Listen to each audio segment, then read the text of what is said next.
back here on this special edition of the program, Jones and Company, as we look back 20 years after we launched Radio Love 97 FM on a revolutionary road. And at the time, we said that we sought to transform broadcasting for the better by offering programming which will enhance the social, religious, economic, and political well-being of the country. And as experienced or seasoned broadcasters, we said that we have a bill of goods for the public, whether you are rich or poor, black or white, urban dweller or rural worker.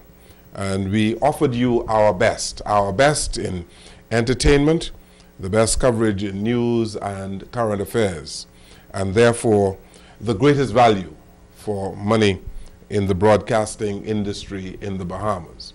And when we launched on the 24th, the very next day, we had the first broadcast of the program, Jones and Company. And believe it or not, we've had people around on the first day who are still around today on that program. And one such person is my friend, Godfrey, Eneas, who co-hosted the program for 20 years. And it is our pleasure to ask him about his views about the development of Jones and Company and Love 97 over the last 20 years. Godfrey, welcome again. Thank you. Nice to see you. But let me congratulate you after 20 years of sterling journalism, which the Jones Communications has provided our country. And not because you're my friend, but let me make this remark. You have been an innovator, and the public may not be aware of it.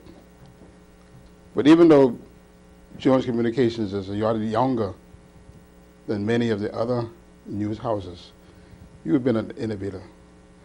And let me reiterate some of the innovations that you introduced. First of all, you introduced talk radio in the daytime. I can remember when you had a certain personality on the program and the challenge that you had in trying to get them to see the wisdom of talk radio in the middle of the day. You introduced that. And then I think one of your biggest accomplishments was the fact that you were able to take the three different medium, radio, television, and newspaper, and create one newsroom. And I thought it has been an excellent training ground for scores of young journalists who I see throughout the marketplace. And I say to myself, I can remember when so-and-so came to Jones Communications as a pup recorder. And then I look and I see others who were now editors. And they all had the beginning here. And they were cub reporters. They're cub reporters, you know what I mean? And many of our news companies owe their staffing and their art form to Jones Communications.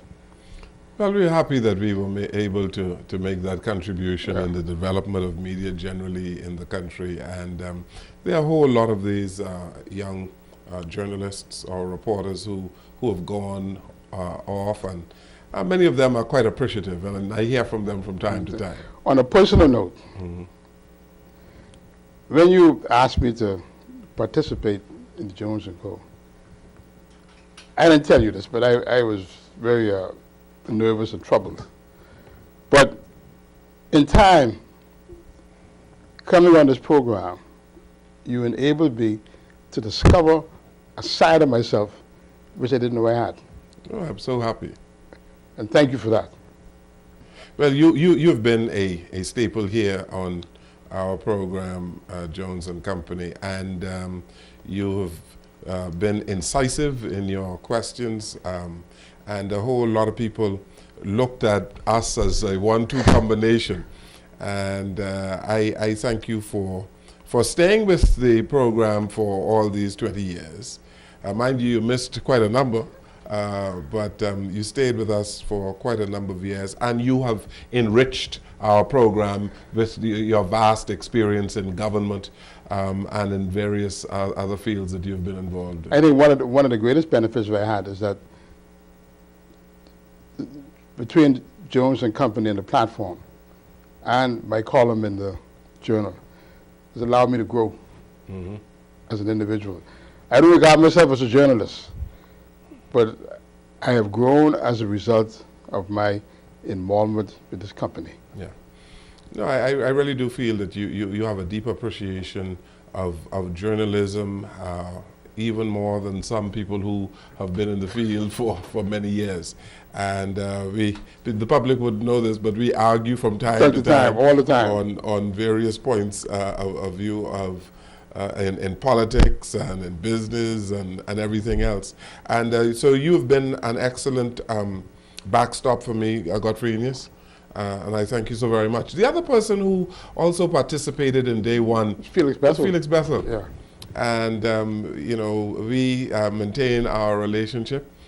He writes mostly for the Bahama Journal now, but it was Felix Bethel, yourself, people like Allison, Maynard Gibson, Jeff Lloyd, Jerry Hutchison, all of us were on the roundtable discussions on Jones and Company for many years. And we have interviewed a wide cross-section of people, haven't we? What I also think has happened is that you've been able to, through your roundtables, have been able to bring a depth of information to the Bahamian public. Those programs, those roundtables were able to dissect a lot of issues and give people a clearer understanding of what they meant to the country. In many ways, we localized global issues, national issues, regional issues, so that it made sense to the man in the street. And I think that's been a tremendous way of educating our public. I'm going to ask you some of the memorable interviews that you have participated in over the years. I mean, we have interviewed local personalities as well as foreign. Tell me, what were those memorable ones for you? Well, some of the memorable ones for me is Sir Lyndon. I remember one with you and Mr. Adderley, where you and Mr. Adderley got into a scuffle. And you said that when you ran home, your mother told you, your mother upbraided you. So you shouldn't speak to Mr. Adderley like that. Yes. Be careful how you speak to old people. Right. Yeah. And then, of course, the global figures like Sharpton and Sir Sidney and you know, those. Yes, the Sidney Poitier's interview was quite a powerful interview. Yeah, very powerful one.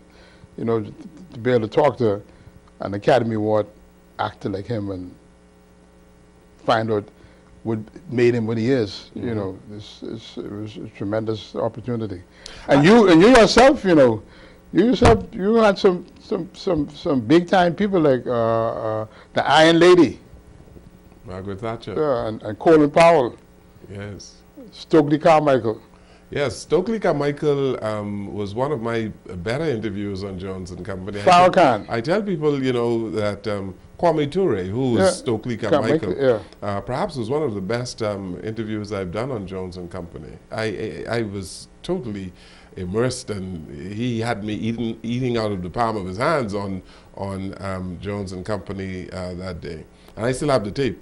Beautiful interview. I think your interview, or our interview with Farrakhan, had a very subliminal impact on our people, because some of the questions we asked him even troubled him, because he said, "Man, you guys are rough." Yes. You know, most of the American civil rights leaders who've been around in the last 20 years. Mr. Lowry, Reverend Lowry, remember? Reverend Joseph Lowry came on our program. He gave the invocation at the inauguration of President Obama. He came on our program, and it was a fantastic interview. Al Sharpton, you know. Yes, and the mayor, former mayor of Atlanta, UN Young. Ambassador Andrew Young, and Congresswoman Maxine Waters, and other American politicians. Oh, we've run the full gamut. And then, Godfrey, I really enjoy those interviews coming from the Caribbean. Yes, yes. I was about to, yeah. Bishop Sion, it was his name, from Rex Nettlefoot. from Codrington College in Barbados, Professor Rex Nettlefoot. And I'll never forget his words, which will always linger with me. He says that he described the Caribbean as being the place where you have the melody of Europe and the rhythm of Africa. Absolutely. And you know, yes. You know, and the various professors of the University of the West Indies who came to the program. And, you know, the public should know that quite often we did not really seek these people. They sought us out. When they came to the Bahamas, they were recommended to us, and people brought them to us because people wanted to hear us interview them. You know, so the whole lot of these people we didn't even know. You know, and the American Embassy has been very absolutely, and the Nassau Institute with Riccolo, you know, they always send their people here. You know, talking about the American Embassy, when I interviewed the Secretary of State Colin Powell, I was sitting at my desk and I got this telephone call from the American Embassy, and they said to me that the Secretary of State is coming to the Bahamas and we want you to interview him. And I said, me? They said, yes, we want you to do an exclusive interview with him. And we would like to know if you would do it. You know, I was honored to be asked to have done it, you know. You know, we missed an interview with former Secretary of State Henry Kissinger, who came to the Bahamas quite often, and because of scheduling problems with us, we could not accommodate him, and we tried to do a whole lot of things to accommodate him. But that would have been an excellent one to have. But we did tremendously well. We also had a number of people we had. Bahamian Rhodes Scholars. Oh, yes. Well, you know, it was the who's who who came to our program. All of the former prime ministers. You know, Mr. Ingram was always a very good guest, even though he doesn't come now to the program now, but he was a very good guest. So Lyndon made an appearance quite often, and we don't get Mr. Christie to come as often as we would like him to come as well. But all in all, I think we've done yeoman service, and we thank you again. You know, there's some features of Jones & Co. which I also like as part of when you have the Ramming Brothers on Christmas time. You know, yes. You know, I think we did that on the platform, though. On the platform, and sometimes people get a little confused between the platform and Jones & Company. But all in all, we did this quite a number of programs, and you ought to be congratulated. How many programs you missed? We don't go into that. You want to embarrass me, but anyway. Always traveling, you see. Godfrey is always traveling and leaving me alone to do the programs. But all of the out of the 1,040 programs we have done. 1,040? 1,040. I think this is the 1,040th program today. I think you probably did about 800. Yeah. Which is not bad. Yeah, more than 50%. Yes, okay. Yeah. Thank you very much. We are going to show you some of the personalities that we have interviewed just over the last year or so, just so that you would get an idea of the number of people who came on our program. We went through our diary and we came up with a number of people, and so we're going to play some of the interviews after these messages.